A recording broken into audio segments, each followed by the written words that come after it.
Hi, Dan. Thank you so much for being up front with me. I think the title of the podcast suits your character quite well. Yeah, thank you. It's a pleasure to be joined with you today. Absolutely no problem. No, it's lovely to meet you. I know we've been trying to arrange this for ages, but I am absolutely shy at organisation.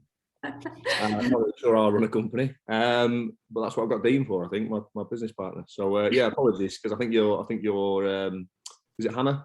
Hannah, yeah. Back and forth for about 3 years, I think.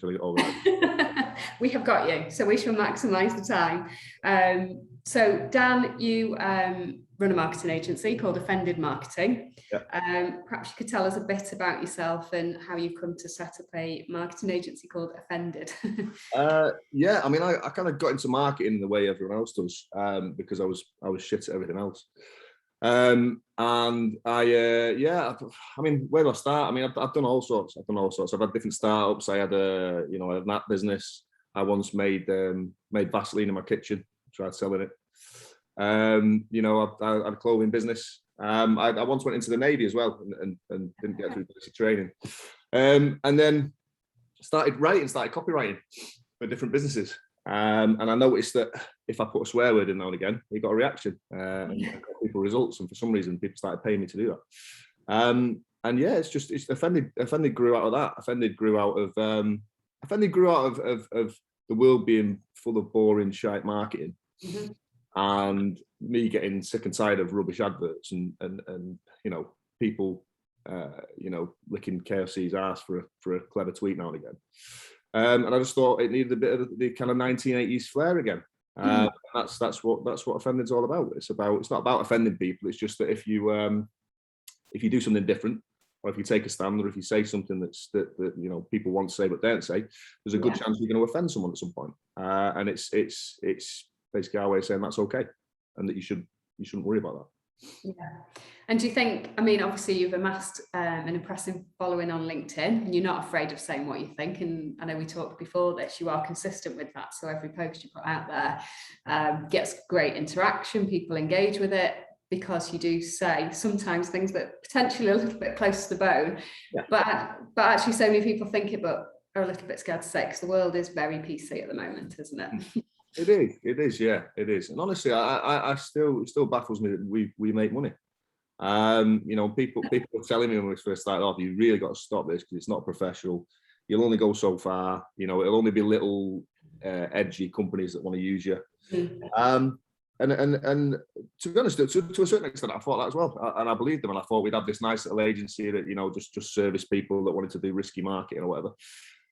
And it's actually been completely the opposite. And I think some of the bigger brands nowadays are sick and tired of the same dross that's coming through, and the same shit, vanilla, boring market agencies that are cropping up everywhere, and realizing that their market isn't standing out anymore, and they come to us. And that's the reason we've signed the likes of Entain, who own Ladbrokes, and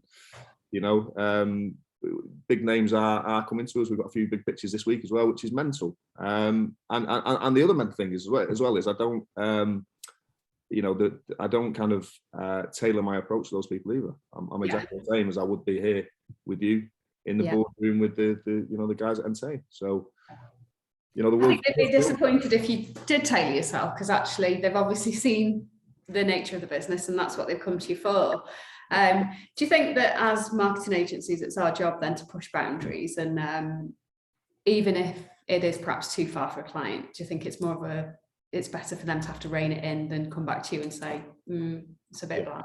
100%. And we say the exact same thing for our team as well, is that I always tell them that I'd rather have to drag you back than push you to forward, because it's actually a lot easier to drag people back.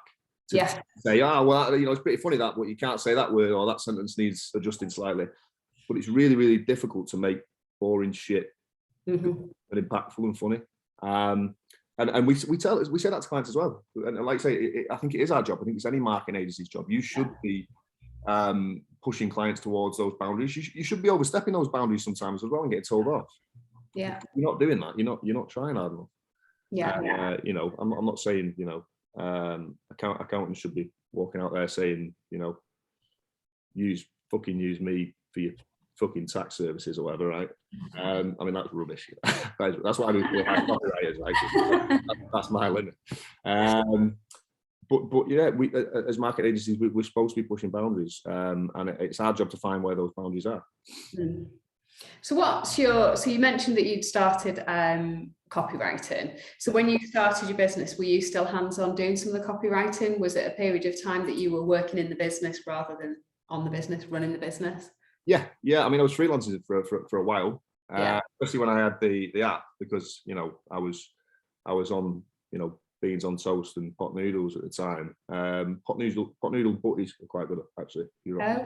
Sounds like hangover kind of food to me, that. As well. It's nice. But yeah, I was kind of doing that to get myself through the dark days of running the startup. And it just kind of grew from there. But I still copyright now. I mean, the business is growing. We've got decent copywriters in who are a lot better than me. Yeah. But I love it. Like the reason me and Dino run this marketing agency is because we've got a genuine love for marketing and advertising. Like we're obsessed with it. We love it. I enjoy watching the adverts on telly. I enjoy criticizing them and telling other people how shit they are. But yeah, so I still get involved in that sometimes. Probably it's quite annoying for some of the writers in there, because I do like, I say suggesting ideas, enforcing ideas, because I'm the boss. Well, I think the design and copy go hand in hand, don't they? I think it's hard to be a good designer or a good copywriter without a bit of a vision as to how's this going to come together, because you can't really have one without the other when it comes to arts, can you? No, and I also think actually, copy should lead everything, and there's a lot of agencies that don't do that. There's a lot of paid paid media agencies that could do a lot better if they concentrate a little bit more on the copy and the creative first. Absolutely. Yeah. Because any paid campaign, no matter how good the targeting is, will always do better if the messaging is better. I mean, it's not rocket science. No, I totally agree. And I think when we speak to clients, we always say your first thing is to look at your owned media. So make sure your website's right. You kind of watch your brand, watch your tone of voice, because if you jump ahead and start looking at your paid spend and you haven't got the basics right, or you don't know what your tone of voice is, or you haven't got a clear brand, it's hard to, it's very expensive, very costly, and people don't know what you're talking about. You just blend in then, don't you, really? Yeah, of course you do. Of course you do. And honestly, we're becoming more and more ad blind. I mean, look, just scroll through any social media now, and every other post is a fucking ad or someone trying to sell something. Yeah. And yeah, if you create it's rubbish, no matter how good your target is, it's always gonna get half the results. Yeah.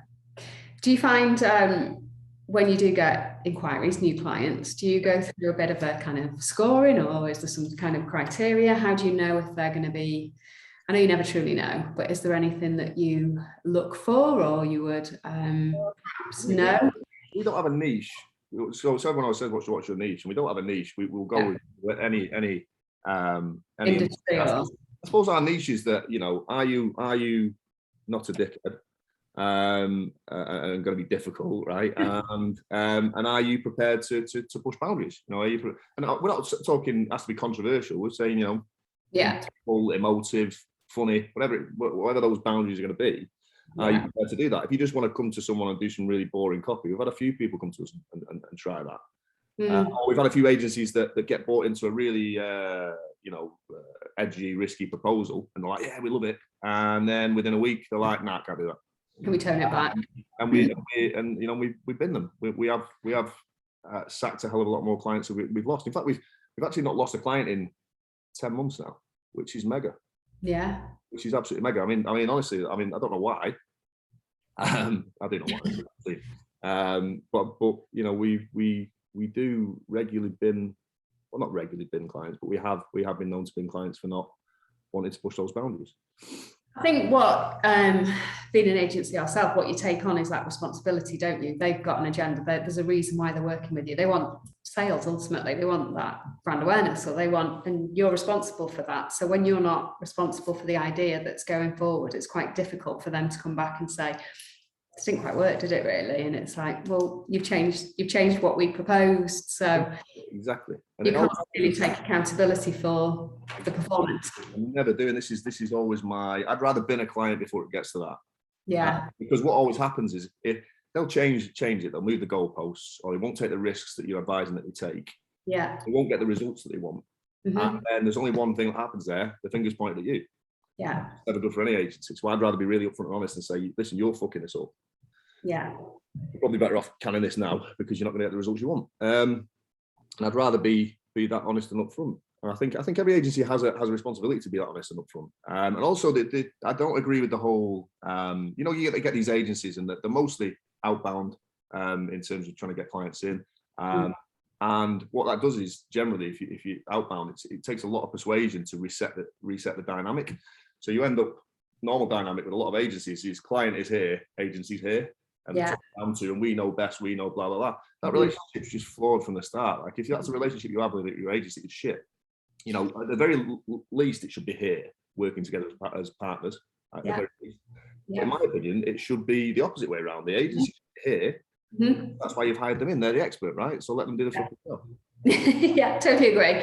And we always have a conversation with our team and we say, how do you feel like with that client? Do you feel like they're treating us as partners? Are they on our level? Are we guided? Because they've come to us for our knowledge. They've not come to us for, well, they might have done. They might want a supplier. So we would say, once it becomes the client telling you what to do, you become a supplier and you can't take any accountability for the results. And they come to you for your knowledge, don't they? Rather than what's your availability. No, we don't. You don't want to talk that. You want to talk about, this is what we're going to bring to you. We want it to be special. It might be changing up what you'd had planned. And I think it does depend on the client. And I think it depends on their position in the business and how confident they are. Perhaps if they're not the decision maker, to then sell that to their team. And sometimes that gets lost in translation a little bit. So I think that's another thing you might find the same, that it's important to make sure you're in front of the decision makers early on as well. You have to be, and what absolutely fucking drives me insane. And it never really happens with the bigger businesses, right? And this is never a problem. But one of the major problems that happens in startups is you probably experience this yourself with the smaller businesses. At some stage, they grow to a stage where they think we've now got to get our own marketing person through the door. And they pay 70, 80, 100 grand for this fucking marketing director to come in, and it's and then they dictate everything, and they're generally really old school and haven't marketed anything since the fucking 1960s, and they're sat there dictating things, dictating on things that they don't understand. So design or copy or impact, but they're just doing it to justify the job. I always think, why the fuck are you bother putting that person in? Like, they're not a marketing director. They're a marketing director of nothing. I agree. And I think sometimes when you see the adverts for those people, it's like they've got to have copy, design, coding, every single skill. And I'm like, if you find this person, let me know, because I can get rid of my whole team. But then they get the job, and that person, inevitably doesn't have all those skills. But they've got to pretend that they do, which just makes all the third party, all the partners just think, what the fuck is going on? Why are you telling me how to design something? It's mental. But we sometimes with startups, and it's ruined it. So the relationship has been with the founder or with the MD or whatever it's been. Marketing's going really well. They're getting the results, but now the MD no longer has time to deal with the third party. So then they bring this market director in who just, to justify the job, rather than things are going well, let's just manage it. Crushes everything. It's happened multiple times. And honestly, there's a couple of startups where that's happened that we used to work with. They don't exist anymore. They're done. Because the marketing just went. I think there's room for somebody in between. So I can understand that the MD wants to onboard you, you've got that relationship. But I think sometimes I find it's better when they're more of a communicator and they're open to your ideas, and they're not perhaps on this level where they've come in as the expert. They're more like the go-between. Facilitator, right? It's just that's what they are, and that is a job in itself. Coming in to dictate things, and it never works. It's frustrating. It's really frustrating, because it's a shame, because there's a lot of good brands do that and don't realise they're actually killing themselves. Yeah, absolutely. And how often do you find, because I know clients tend to, when you're doing, when they're not impressed with the results or something, you're quick to know, but when you've done really a great job on something, it's been a massive success, it's had great awareness, etc., it's hit the goal, you don't always get the thanks. And I think sometimes I can understand that. Sometimes it's like, I don't want to put the prices up, or but do you find that actually the ones that'll hold hands and say, do you know what, you did amazing there, thank you, they're the types of clients that you build a long-lasting relationships with, aren't they? And you know what as well, what we find is it's always the bigger clients that we have that are like that. They genuinely understand the process. They a lot of the time, these bigger, I mean, I hate corporates. Imagine me trying to work in a fucking corporate. But the one thing I will say about them is they do try and build a team environment and a culture that generally rewards people for doing things well. And that's third parties as well. So, and a lot of the time when stuff goes well, they will turn around and go, oh, nice, that was fantastic. I mean, we've got like insane Ladbrokes of normally, these kind of award dinners and things, some of the bigger ones. We've got like the RMAs, which are the Recruitment Marketing Awards. And you've got normally you kind of got to pay for a table and stuff, and it's normally the agency's job to do that and things, but they've turned around and because of our work, because of the results we've got and the things we've done, like the big wigs up in Entain and turned around and gone, oh, well, don't worry, we'll take you guys. We're absolutely chuffed, and they tell everyone that they're working with us. Yeah. The smaller startups almost don't want people to know that we're working with them because they want people to think that it's them doing it, which is, I mean, it is them doing it as a byproduct. We're working as a team, and that's why I don't get that dynamic. It's not competition. Yeah, no, I definitely get that though. I think sometimes people don't naturally recommend you because you're like their secret, aren't you? You're like, I don't want to share this. I've got a good contact here. I'm going to keep it to myself. Especially me. I'm like their dirty secret. It's like, I don't know. Yeah.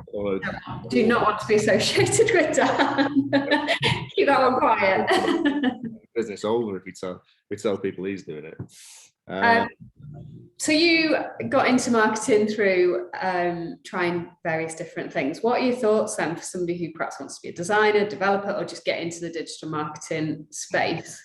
Would you recommend to go down the apprentice route to just get in there? Would you say uni? What would be your advice for young people? Yeah, I always slag off marketing degrees, which is probably harsh because my business partner was a first in marketing. But honestly, I don't rate it. I think, especially for copywriting as well, is the best copywriters I see are the people who have had the most varied past, right? And they've done the most, because the more you've done, like the reason I can write for so many different audiences is because I've been shit at so many different things, right? I've done recruitment, I was shit at it. I've done a startup, I was shit at it. I've been in the Navy, I didn't last. I've done, I was a cage fighter for 10 years. I couldn't fight, I was rubbish. And all these different things that I've done, right? I've done sales, I've worked in IT sales, I've done all sorts of stuff. I've coded apps, for instance. All badly, but I have enough experience to be able to relate to those people, because that's all generally marketing is your ability to, because people think, authenticity has its place, but I think what's more important than authenticity, good writers are able to be relatable to people who are nothing like themselves. Yeah. And the more experience you have, life experience you have, the better you are. So that's why a lot of these good writers coming out of uni who have great grammar and a great grasp of language. My vocabulary is mostly swear words. I don't know many words, right? But I can still write in a way that people understand and relate to. Yeah. And some of these graduates coming out of uni can't do that because they don't have the life experience. Yeah. They've come straight out of school into college, gone into uni, got pissed for a few years, come out with a marketing degree, and now they think they know marketing, they can write. That's actually more often than not never the case. And that's why most agencies struggle to hire good writers, because there aren't a lot of them about. There's a lot of people who can write, but not a lot of people who are good writers. And I think it's the same for any marketing, even design, for instance, right? Some of the best designers I know have fuck all design qualifications. Yeah. They've just one day gone, I want to design, I want to learn how to do that. My brother's a perfect example. He's a great videographer and a brilliant designer, but he's self-taught. He just got Photoshop one day, started trying to figure it out. Yeah. Because everything, if you're prepared to learn something, it's like great guitar players who've never had a lesson, right? Great drummers who've never had a lesson, right? If you're prepared to seek out the knowledge to be able to learn a certain skill, it's all there on the internet. We've got the internet. It's all there. You can learn fucking anything nowadays, right? If you try hard enough. And it's the same with design. There are so many different people. But there's a guy who gives like loads, and he's a brilliant designer. I don't know if you've heard of Dave Officer on the. Yeah, he's been on my podcast as well. Yeah. I love Dave. He's brilliant, right? And I think he's incredibly talented. And he gives away his secrets regularly, right? Yeah. Not secrets, like, but learn off guys like that. Yeah. He will tell you things like there's if you want to get into this, like honestly, if you want to get into something, you want to write, fucking write. That's how you learn, right? You want to design. Yeah. Adobe Photoshop, a license, it's not that much a month, right? It's a lot less than a piss up a month. Yeah. No, I agree. I think also surrounding yourself in the creative, if you can get into an agency, if you can start to soak that up, because I think what I see is you come out, you do see design grads or, like you say, marketing grads who come out, and it's quite tough really, because you perhaps come out with a first, like you say, so you think you're top of your game, and actually you know nothing, do you? You know absolutely nothing. And I've been there, because I did go down the uni route. I did graphic design. I got the first. Came out, went into a big agency in Manchester. And I didn't slag it off too much then. No, I totally agree with you though. I think life's moved on. I think it's changed, and I certainly don't think for my children I would be pushing them into the uni route, because I think in 3 years in a business, you learn so much about the whole culture of working. You get thrown into things you don't know anything about. You know, you don't have a deadline, do you, at uni? It's like you've got the next 6 months to work on this, whereas actually you've got 6 hours perhaps, haven't you, in reality? Exactly, and that is mental. It is a completely different world. I mean, we have a lot of videographers, for instance, are film grads. Yeah. And a lot of them really struggle to get their heads around the difference between making a fucking feature film. You've got 6-second shots of someone's eyeballs doing something, or an expression on someone's face, and an ad which has to get point across really, really quick as possible, because and it's got to have loads of engagement triggers in it so that people will keep watching. Yeah. There's a huge difference between a film and an ad. And honestly, sometimes trying to get that into their heads, it's like, no, but this is the way I was taught at uni, and I've got to get the shot, and I've got to fuck off. It's changed, hasn't it? And I think also just the nature of video content now is so much more, you almost want it to look real, authentic, like someone's just taking it on the phone, don't you? You don't want to watch the polished all the time anyway. No, and the thing is, to get an audience to watch a long film or something that takes a while to get into, you've got a lot of trust for them to do that. That's why it's often really hard for people just to launch a YouTube channel, because they've got no audience and no trust, so they're not going to sit there and watch a 5-minute video you're ranting on. No. And that's why kind of ads and engagement triggers and getting people hooked in as soon as possible is so important. And actually, a lot of film degrees go completely against that. Yeah, they do. I think they give you the technical, but I think you've just got to think you come out, you're a blank canvas, you've got so much to learn, which you don't realise when you're going through it. I mean, even just your software skills, when you've done a degree, you've just scratched the surface compared to what you're going to learn when you actually do it. And I think definitely for development as well, I think what developers are doing in the real world is probably not what you'd learn on a uni course. It's very hard to keep up, isn't it? The world's changing so fast in digital, in marketing, that the degrees are probably already dated by the time you start on it. That's why, but I even think that for people at our level, or people, it's there's no such thing as an expert nowadays in marketing. Yeah. You can't be. It's impossible, because it changes far too quick for you to sit there. If you sit out there thinking you're an expert, you're already lost. Yeah. So yeah. We're all learning. Absolutely, and that's what's exciting about it, I think. And I think sometimes you take something on and you think, well, I know elements of it, I know I can give it a go. But I think if you've got that confidence and that creativity and that ability to speak on people's level, then whatever your media, you're going to get there.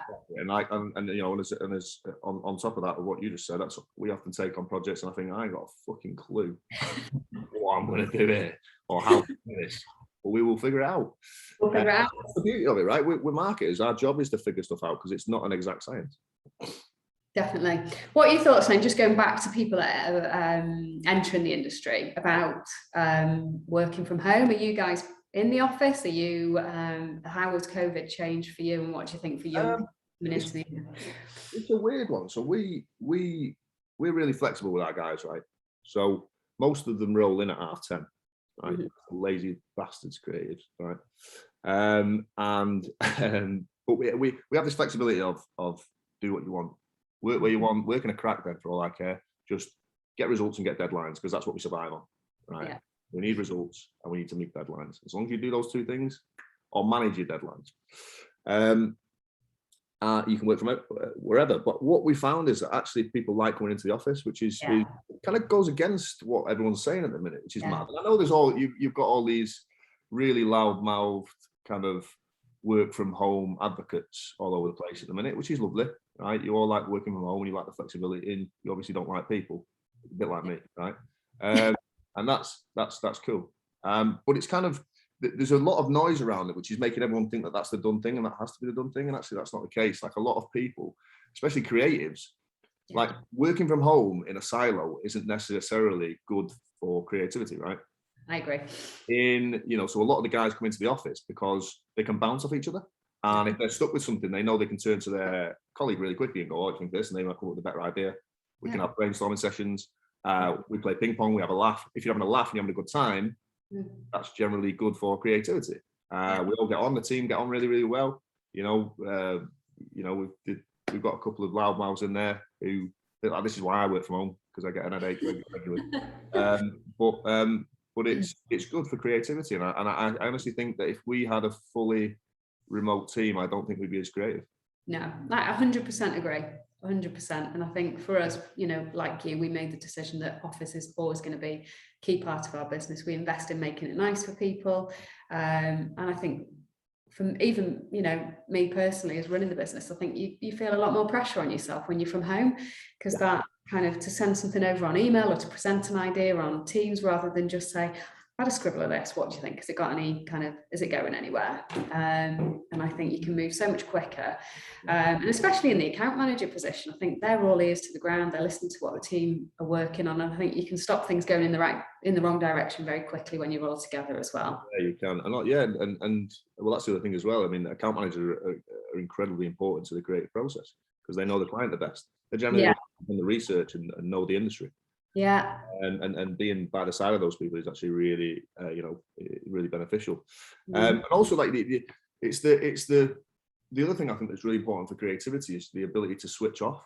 Yeah. Like, so the ability to have a break and play ping pong or go for your lunch or the ability to go home and not work is massively important. Whereas if you're working from home, I mean, we've all done it. Sometimes I do it. I'll sit on an idea in the morning. I think, it's fucking shit. I can't come up with anything good. What am I going to do? And I'll sit there all day. And I'll still be there at 8 at night, 9 at night, battering my own head, trying to think this idea. But it's never going to come because I'm not in a silo. I'm in a bad mood. Yeah. It doesn't work. And I'd be a lot better being in the office, going for a walk, having a break, playing some ping pong, having a laugh with the team. Someone else might be giving me an idea that'll spark something else in my head. And it's really important. I think people are missing that. And I think because of all these people shouting about the importance of working from home and how the world's changing and all the rest of it, I think actually that's not quite the truth. And I don't think that's actually how the majority of people feel. No, I agree. And I think it depends on your industry. It depends on your role, depends on your character, I suppose, doesn't it? I just feel, for me, I love being around people. And I think everyone, in a team should get on, especially when you're not a massive team. You're not just a number. Everyone's crucial to that team. And I think what's the future going to be if everyone works from home? I mean, Christmas parties, I've never met you before. It's all just a bit odd, isn't it? Carnage. It's like whenever when you put a party of people together, generally something goes wrong. Who don't know each other, generally something goes wrong. Because you just mashing a lot of personalities together. You don't know whether they gel or anything. So and also like I quite like the office chaos and banter. Definitely. Everyone having to go at someone for the hoarding the aircon remote or microwave. Oh God, you've touched a nerve there with us. I'd miss that. I'd miss the people. I think, even though I joke that I don't like people, I would miss my team. Yeah, and I think people do put more pressure on themselves when they're from home, because in the office you're like, right, I'm nipping to the shop. Everyone knows you're at the office. You're at home, you're like, somebody phoned you, I've got to answer whatever I'm doing because they're going to think I'm not working. Yeah, I'm having a poo, my phone's going. I better just take it. Just take it. Exactly. Yeah. There is room for flexibility, and I think that kind of hybrid working type model is good. And I do sometimes need. I call myself an extroverted introvert because I can be quite extroverted in person, but I also then need about 2 days off to recover when I'm and I do like the ability to be able to sit at home and have my own space, and sometimes that's also good for creativity. But I think just having a remote team would be a disaster. If we didn't have an office, I don't think the business will work. No, I think also it's hard to get the loyalty from your team as well, isn't it? Because I mean, every agency in the world's recruiting at the moment, and I think if you're sat at home and that's your life, there's not that much loyalty to switch to another job because nothing changes. Really. A couple more grand, and I can still sit on the couch and design. Yeah, exactly. And it is that team we're starting to, because we've been such a small team for so long, we started growing. We're starting to build that real kind of, it sounds a bit gimpy, but like family kind of thing. Yeah. Everyone actually cares about each other and supports each other. And if someone fucks up, it's like, well, yeah, I fucked up. And everyone's like, well, how can we sort it? How can we help? Do you get that if everyone's at home? I'm not sure you do. No, just blame the one that's at home. That's what we do. Yeah. Company and they're not in the office. We'll blame them. Yeah. That's why I'm always here. Don't want to get blamed. Not me. I'm always in the office. At home, I'm always working from home. He's shitting, even though he's doing 12-hour days. What do you look for when you are recruiting? Because obviously you mentioned you're growing the team, and every agency is looking for new team members. You never truly know what you're taking on until somebody joins you. What kind of process do you go through? Do you speak to them on the phone? Do you get them in? How do you tend to try and get it right? Honestly, considering me and Dean have both worked in recruitment in the early parts of our lives for a little bit, we are fucking absolutely shite at it, and we have made some errors. Our recruitment process was poo. I mean, some of our best team members, we just had a chat with in the pub. Yeah. And they've been brilliant. But that's lucky. That's not something I'd advise doing. That's just right. But nowadays it's about, well, first of all, it's skills. They've got to have the skills. They've got to have for us, it's the ideas, right? I honestly think that the reason we're a small agency beating some bigger agencies to the punch is because our ideas are better. Yeah. And when everyone says, it's all about the execution, not the idea, I completely disagree. I think the idea is massively important. I think having good ideas is a skill. It's a skill you can develop, but it's a skill. So we look for people with good ideas, with people who think differently, lateral thinking outside the box, whatever you want to call it. Those are the people we look for. And then the second thing that's massively important is, are they going to fit in with the team and fit in with the culture? Because we want them to be different enough so that we're not building a team of robots. Yeah. But we want them to have the same sort of values as us, so that they come in and they fit in and they enjoy working there and they're going to like the people. And what we've ended up doing is building a team of absolute weirdos, all of which are absolutely nothing alike. But it just works for some reason, because they all believe in offended and believe what we're trying to do. Yeah. They all love the work, because a lot of them have come out of either agencies or in-house or stuff like that, where the work was fucking boring, or the red products description, they didn't have creative freedom and all the rest of it, and kind of that, they all value the same things. They want creative freedom, they want their ideas to be heard, they and we give them that. They're the two things. The skills is always an important part. We've made so many errors, especially with writers, and that's probably because I'm extra harsh. That's probably why, because if it's not offended standard, it's not good enough. And then the other thing is, like I said, the biggest thing is culture. It's like, I think it might have been like Alex Ferguson said it, like, your team, you'll always have like, a couple of like Ronaldos, for instance, still, everyone thinks you're star players, but actually your team is successful based on your Gary Nevilles. It's based on the people who are solid team players who collaborate and work with everyone, who support each other. Yeah. The actual team. You can always replace your superstars, which sounds daft, but you can. Yeah. The solid team members there, and the ones that fit in with the culture, and the ones that make the culture. That's a massive important part. I think also a big part of, because there is quite a bit of pressure, you're not going to get it right every time. So mentioning that you're harsh on copywriters, I think some days, in whether you're a designer, copywriter, whatever, trying to come up with ideas, you're just not feeling it. You'll know that yourself. But do you find you have to work with the team on their own confidence? Because I think when you're feeling confident, the difference in selling an idea to a client, if you're confident you believe in it, comes across completely different than almost like apologetic. We've had this idea, but clients buy your confidence, don't they, as well as the ideas? They do, and I think it's a big part of that is on us as leaders to do that, and to make them realise that and to make them I will tell them when it's a shit idea. I'll say no, it's shit, or I'll try and help them mould it into something that's a bit better. Yeah. And they know they'll get that from me, but I'm a massive believer in, if someone does something well, or someone has a great idea, you should be licking their ass. You should be praising them as maybe don't lick your employees' asses, you get in trouble for that. But you should be praising them. You should be telling them how good that is, and you should be making them feel really good about their idea, because the better they feel, and the more they're going to go into that pitch and go, no, this is a good idea. This is a great idea. I know so because so-and-so backed me. Dan's backed me, Dean's backed me. I know this is a good idea. I'm going in there. Let's show this client. And but a lot of that's sales though, isn't it?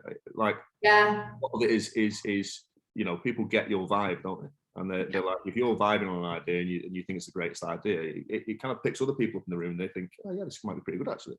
Definitely. I think down to even if you go into a meeting and you really desperately want something, you need that, you kind of think, I need to get this working. That comes across. Whereas if you go along and you're like, do you know what, we're absolutely the agency for them. If they buy into us or not, it's their loss. If they don't, 100%, you'll get that work every time, won't you? Yeah, exactly. And I always say to the guys as well, like, if you'll know it's a good idea if you're nervous about pitching it. If you're shitting yourself thinking, I don't know how they're going to take this, but I want my guys going in wondering whether they've gone too far. Yeah. Not apologizing. Yeah. Then they'd go into a meeting with a bland idea. People are going to be so disappointed. Yeah. I'd rather, there's a lot of the ideas as well. I don't know if you find this as well. A lot of the ideas that we pitch in meetings are never the idea they go with in the end. Yeah. I mean, we once pitched to a beer brand with Hitler holding a BrewDog bottle that said, "You are what you drink," and they loved it. Like, they were like, I mean, we're never going to use it, but yeah, where do we sign, sort of thing, and I think that's, you should be doing that. You should be, going too far and stuff, and they're the exciting ideas. Yeah, and I think you do see it a lot more. People are, it's so quick now with social media to be reactive to things that are happening, to be responsive, and I think that's, as an agency, we're exposed to all this. We're almost like the ones who should be proposing those ideas, those opportunities for a client, because like you touched on earlier, we get insights into so many different businesses, into so many different things that are happening in the world, whereas when you work in-house in one company, you're not exposed to all those ideas, opportunities, and that's our job really, to look at those opportunities for them that they would be so blinkered to or never even see. Exactly. That's exactly what we are. And you are right. Third-party agencies are idea machines. We're not executors. Big businesses can build coffee. They can build big internal. Yeah. Because I think there's actually a difference, and I wrote about this before, between creatives and executors. Yeah. And they're both as valuable as each other, right? But creatives are the people with the great ideas, right? And agencies need a lot of creatives. Executors are people, like designers who I could say, here's my vision, here's an idea, and they'll be able to execute perfectly, and it'll look amazing. But if you ask them to come up with the idea, you've got nothing. It's very different. Yeah, it's definitely a different skill set. But the internal teams, a lot of the time, you can build a team of executors very, very easily. Yeah. What they're coming outside for, like you say, is those ideas and that creativity. Yeah. And so many agencies at the minute that are missing that, and that's why I think they're failing. That's why they're struggling. I don't think you can be so. It's quite. It's quite difficult to be in an in-house team. I do think you feel like you've tried everything, you've done everything, you live and breathe that one brand every day. How do you constantly keep it fresh? And I think that's where there will always be a place for agencies. Yeah, of course. And when people say that there's not, I mean, yeah, all right. I mean, they're talking shit. I've seen a lot of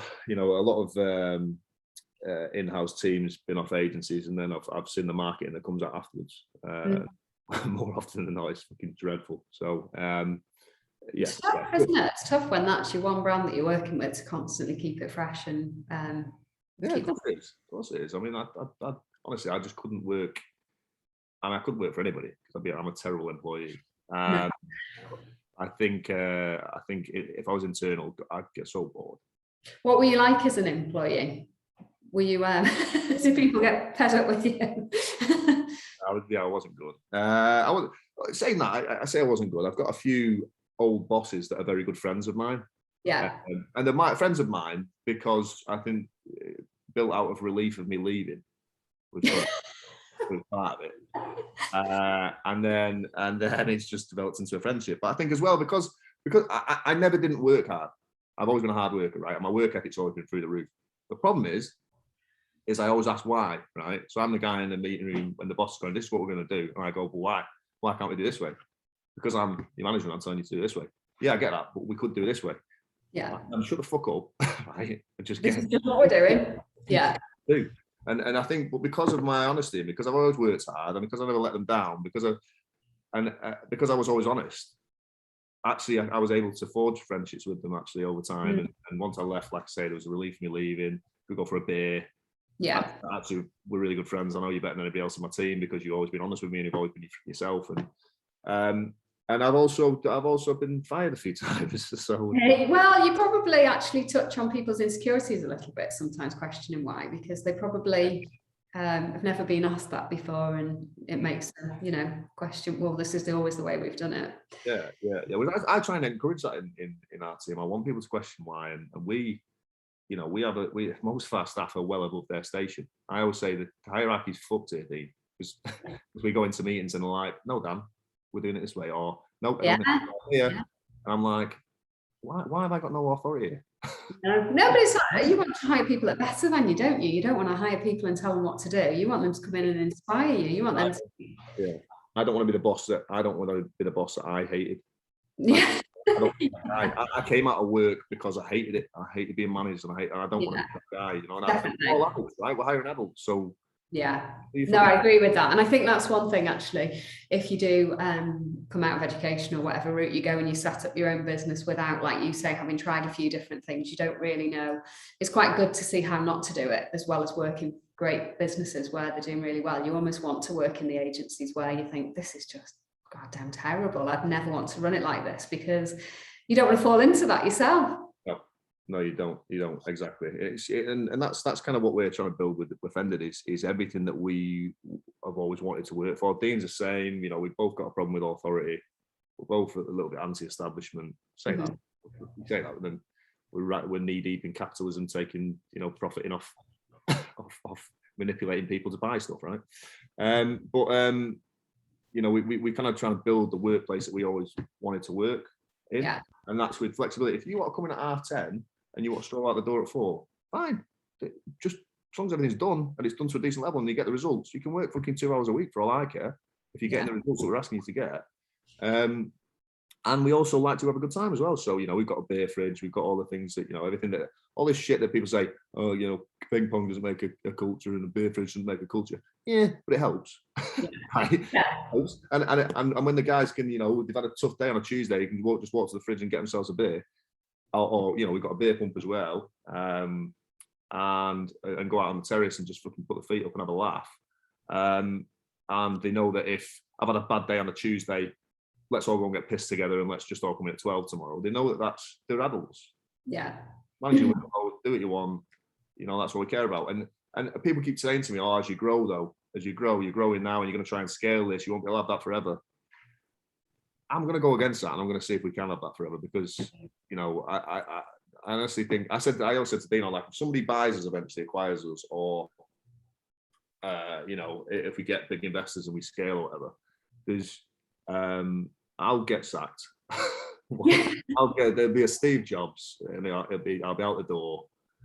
The only difference is I'm not as clever as Steve Jobs, so I won't be able to come back and buy it again. I'll just be a freelancer again. But I think it comes down to people taking accountability and being bothered about what they do, because actually in reality you probably wouldn't get, if you did have somebody who rocked up 2 hours a week, you'd be like, well, okay, that's physically not possible to get through the work in that time. So it comes down to common sense, doesn't it, as well? I mean, if they were, I'd be going, how the fuck are you doing that? Yeah. How do I do? Yeah, amazing. Yeah. So what do you do outside of work? How do you try and keep yourself sane or insane, maybe more relevant? Mostly drink. You know, that's always good for stress. No Stoptober. You're not stopping for October then? No. No, daft idea. No, it's too stressful at the minute.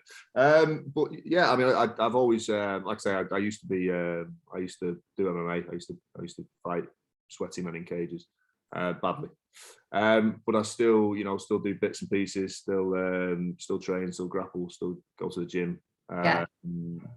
Just because I like the camaraderie and stuff. I mean, I don't work particularly hard anymore.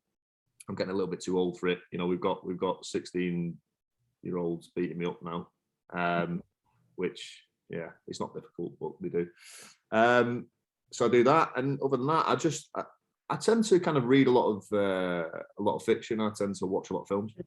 Because I think that's good for creativity. I remember getting asked on a podcast once, what tools would you say are good for creativity? And I was like, fuck tools, like marketing. Like just read. And the more you immerse yourself in crazy worlds, the more crazy your brain will be and the more creative you'll be. Watch films, read books, look at art, stuff that makes you creative. I think really trying to as well a little bit come off your phone, because I think you think, well, I'm looking there for ideas, and yes you are, but I think sometimes when you just actually stop and look at the world around you and see what's happening, sometimes an idea for something completely different can be you'll make yourself triggered from something that you think, oh, do you know, that would work really well. It's a completely different twist on it. But when you're just consumed by your phone, which I need to take my own advice, I'll be honest, but I'm the same. And I even I hated walking. You can tell I'm getting old because I hated walking until this year.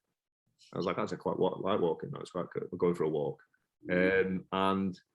I've actually found that some of my greatest, in my opinion, some of my greatest ideas come when I go for a walk. I'm just outside in the fresh air. There's no distractions. There's nothing, there's just trees and grass and water and whatever else. And I find that I think a lot clearer. Yeah. Like you say, there's no distractions. There's nothing taking me away from my own thoughts. So it's just. And I think that sometimes when you force a brainstorm meeting, if you try and get people together and say, right, we're going to crack this, it doesn't never work. I think sometimes if you say on a Friday afternoon, look, we want to do something for this client, just have a think about it over the weekend, see what pops into your mind. That's when actually you switched off, you're not forcing it, you're not sat confined in a room, and actually you'll see something and think, do you know what, that'd be brilliant for them. Exactly. And also, like, when you go out we try and go out regularly as a team. We'll probably hang around with the team a bit too much, and I'm sick to death of them, to be honest. But we go. If you ever had Shoe Dog by Phil Knight, the guy who built Nike, one of the things he goes on about in there is he said in the early days they built Nike out of this bar that they all used to go and do work in. So they used to go to the bar, all get pissed together on this table and build the company. Trainers. Yeah, exactly. And we were some of our good ideas come there. We always try and take clients as well for a piss up, because some of our greatest ideas come there. Definitely. I think that comes back to actually being physically together. I think when you get to know a client, yes, they do buy your ideas, but I think they also buy into that, knowing that you've got the back, knowing that they can get on with you. You can become friends, don't you, in that relationship? Dean, we always laugh. We always say that Dean's basically developing early onset schizophrenia, because he has to deal with so many different clients. And he has to be nice no matter what, but he has to take them for drinks, and some of them are absolutely nuts, and some of them are conservative, and some of it, and he has different hats on all the time. Yeah. One day we will sell the business, and I'll have to lock Dean away. What's your split between you then? Which one's good cop? Which one's bad cop? How do people know in what would they come to you for versus what they'd go to him for? So we always joke. And it is true. The dynamic in the business is everyone says, I'm the dad and Dean's the mum. Okay.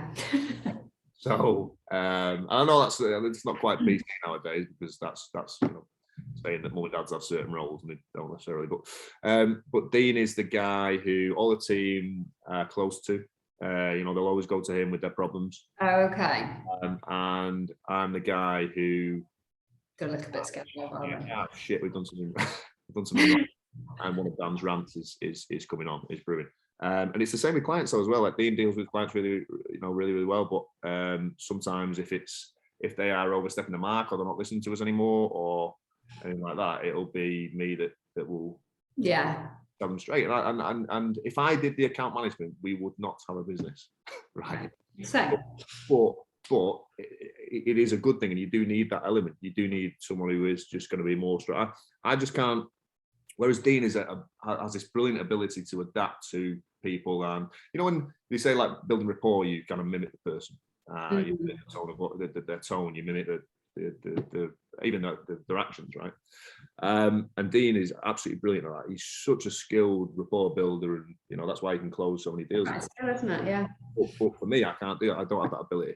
I'm just me, and I wear my heart on my sleeve, and you can tell the minute I walk in a room how I'm feeling that day. I can't hide it. If I'm happy and giddy, I can't hide it. I can't. And it's the same with clients. It's the same with. I just can't do it. But you need both people, I think. You do need both. You do need both. And I think it's healthy that you are different, because I think sometimes when you start a business, you don't think about all these things. You kind of think, find a like-minded person, somebody who's like yourself, go into business. But actually, it's so much better if your skill sets are different but complement each other, really. Exactly. And they do. I mean, we met one of our clients. He's a very wealthy man. He sold a big like connectivity business.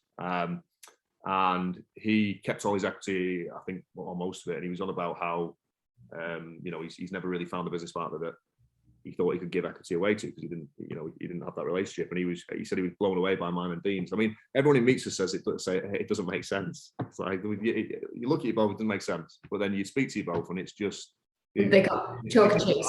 Yeah, he said, I've never heard anything like it. I've never seen two people bounce off each other like you two do. And the reality is, we haven't known each other that long, really. Me and Dean. I mean, we maybe 2.5, 3 years, something like that. Yeah. It was the same when Libby and I set our business up, and we'd only worked together 3 months, and we went into it together. But I think our thinking was, well, we've not been friends for life. If we do fall out and go off separate, there's not as much to lose. I think it'd be awful going into business with like one of your childhood friends and then losing that friendship. But I think it does always come down to, we know we've got different ways of looking at things, but we've got the same goal. We want the best for everything. We're really close. I don't know about you two, but we're really close, because the things me and Dean have been through in the past years. I mean, you wouldn't go through in a lifetime with most friends. Like, it's no. Support each other on and battle through and things. We've had all sorts. We started off our business life with a court case, which I can't talk about, unfortunately, but it will be in a book one day. We really struggled. The highs and lows are shared, aren't they? And I think the nice thing is when there's two of you, and I completely have massive respect for people who set up a business on their own, because I've only known it as the two of us. I think I go home and I've done my talking about it. We've got each other. I'm not going home and downloading on my husband about, oh, this has happened today, because we've kind of done that with each other. It is good. I mean, we do offload on Dino's girlfriend Ellie. How she puts up with us, I have no idea. We're like brothers, because we bicker. We're constantly digging at each other. We have pretty much full-blown arguments, probably close to 50 sometimes. In terms of, especially when have you ever actually properly fallen out, not spoken to each other? Yeah, we've done that. We've done that maybe 2 or 3 times. But we didn't. Well, we fall out, and then it's similar. We always say it's similar to brothers, because the day after we're fine. Yeah. I'm talking to each other. We've got it all out in the open. We've said some horrible things. Yeah. We threatened to leave the business. We're both going to quit. It's done. And then the next day, it's like, all right, mate, should we? But I think that's a boy thing. So we're lucky we haven't fallen out, but we do totally. I can't hold back. If I don't like something she said, and likewise, I'll say, no, I really, really don't agree with that. And she'll say to me, and I think we've had that openness from the start, because and then I'll end up thinking, yeah, no, you're probably right. And she'll say, you're probably right. And we come to agreement in between. But I think unless you can say what you think, if you feel like you're biting your lip, or you've got to have that. You can't. You just can't run a business, and it's just but it's just that that trust, and knowing you've got that trust and support there and that loyalty there. I mean, it's that shows it's a good relationship. If you can tell each other exactly how you feel, no matter how much it might jar with that person. That's it's not a big deal if you say it, is it? If you say it openly and out, and you're only doing it to get the best, aren't you? You're not doing it to be awkward. Well, I don't. I maybe do sometimes. But that's just to wind him up sometimes. But he knows that. He knows it's just me being an idiot. And no, it's been great speaking to you. I think one last thing is, how important do you think it is? Because you've talked about your team and going out drinking and all that kind of thing. Do you think if you wouldn't feel comfortable like going to the pub, going for a drink with somebody that perhaps not right for your team? No, not necessarily, because I think it's massively important that, especially for diversity and things, is that you don't create a culture around drinking. Yes. Me and Dino have created our own leadership culture around drinking. That's fine, because neither of us, have any sort of religious standing that prevents us from doing that, right? But I also don't want to put people off who either don't drink or they don't drink because of the religion, or you don't really like going out and partying. I don't want to put those people off either, because we've got to build the culture. Is the culture that's day to day in the business, how they work together, how they gel. That's the culture we're trying to build. The drinking is just a byproduct of doing that. And if they want to come, if they're comfortable coming to the pub, and having a Diet Coke, because we're taking people out to enjoy themselves, so we don't just take them out and have some nice food. And we regularly do, like, we do a really good Christmas party, and we make sure that we spend a bit of money on it. But that's not. It shouldn't be centered around drink. And it's no, there's lots of other things, aren't there, that you can do outside of work that are fun. We were talking with clients, actually. We went out for lunch earlier in the week and none of us drunk. But actually, there's so much pressure now. If you say, do you know what, I'm not going to have a drink, people are like, you get so bullied, don't you? It's like, come on, why are you not drinking? And that's just built into our lives, isn't it? A lot of us, and we are bad with it. I mean, me and Dino joined a gym together. It was like a gym and spa type thing, and we went through a stage of being really, really healthy. But then what we kept doing was, like, we'd like reward drink. Go to the gym, we'd have a spa, we feel great about ourselves, and we go for a pint.